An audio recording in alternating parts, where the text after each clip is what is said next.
入れほどきをってくれな。まず最初こう1本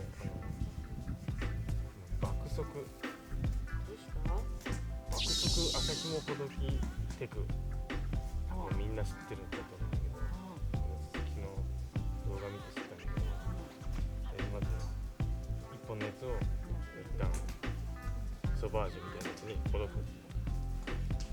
でナイフの峰の方かなで当てて、こうやっていくとめちゃくちゃねほどけちぎれていくんだけど、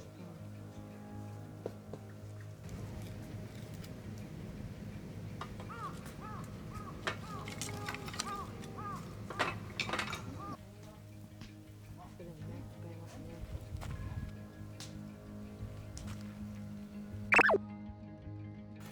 であれね、この下手くそフェザースティックの間に麻紐をめちゃくちゃ絡ませて、これをここに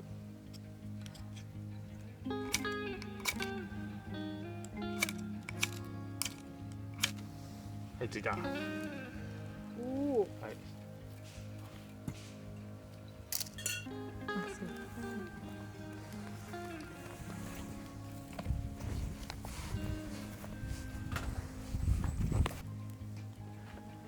っしゃ、今日も一撃着火ですわ。素晴らしい。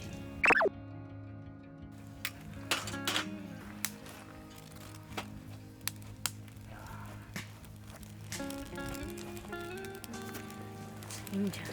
やったぜ、イエイイエイ。今日も一撃着火。この焚き火台はホームセンターナフコで3000円ぐらいで購入しました。この火ばさみを700円ぐらいでホームセンターで買ったやつです。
ちょっと見せてもらってもいいですか。すごいおしゃれ。全然あれだいや、おしゃれだから。